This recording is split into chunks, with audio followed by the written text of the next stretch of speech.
Alright, so I'm going to do 4. So this is what 4 says. Let f of x equal kx to the fourth. The point 1k lies on the curve of f. At p, the normal to the curve is parallel to y equals negative 1/8 x. Find the value of k. Okay, so first thing you need to notice is normal. So when you have a normal line, first, you're not going to be doing much with it. You can't do derivatives of normal lines. You can only do derivatives of tangent lines. The derivative is what is the slope of a point on a tangent line. So, like, what is the slope when x equals 2 on this tangent line? When x equals 3 on this tangent line? It's never going to work with normal. Why did they give you normal? Because you can get the slope of the tangent line from it.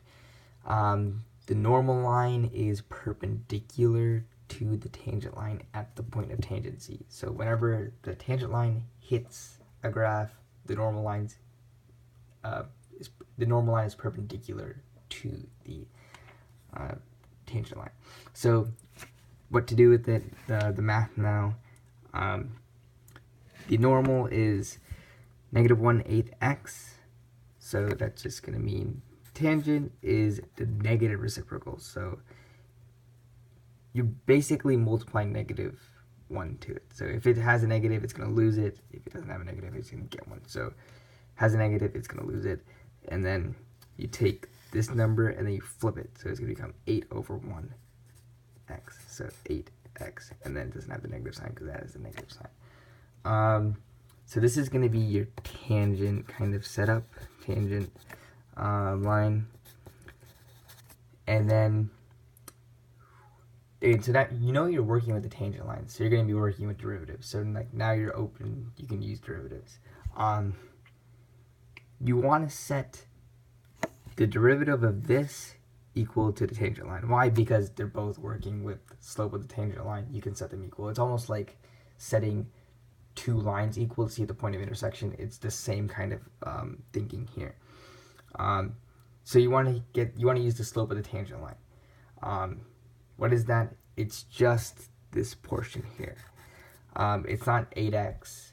It's just like solving using the slope formula, y2 minus y1 over x2 minus x1. If you plug in 4 numbers, you're going to get a constant number. You're not going to get something with an x.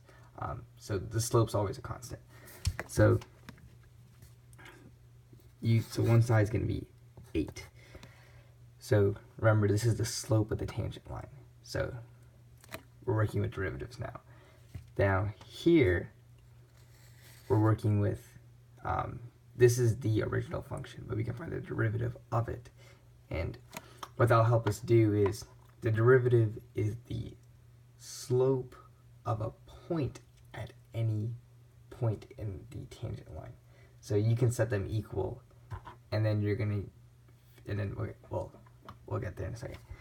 So you can do the power rule on this to get the derivative, and then once we have a derivative, we can set these equal and get an equation. 4 times k is the constant, so that's just going to be 4k. So 4k, keep the variable x, and then subtract 1 off the numerator, 3.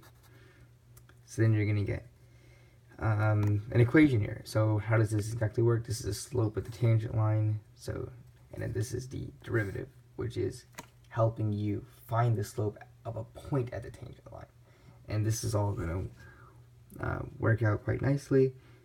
You're going to get kx cubed equals 2. Now this is where you go ahead and plug in your 1. You're trying to figure out at the point 1, so you have to communicate that you're looking for the slope at point 1. You plug in 1 for x.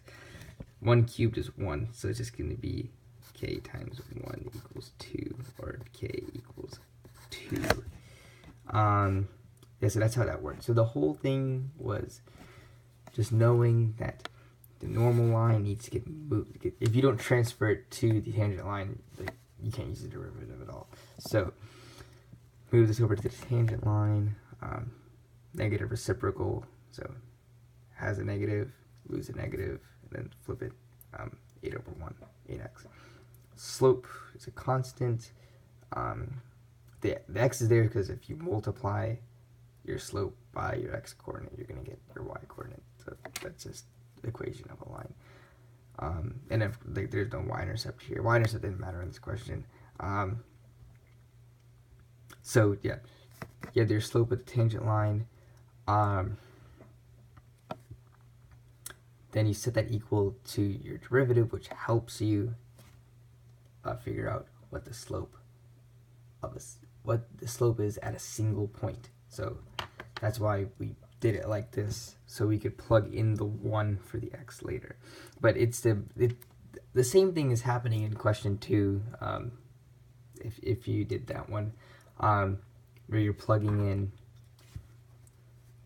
the derivative on one side and the slope of the tangent line at the other. It'll get you the slope at a point.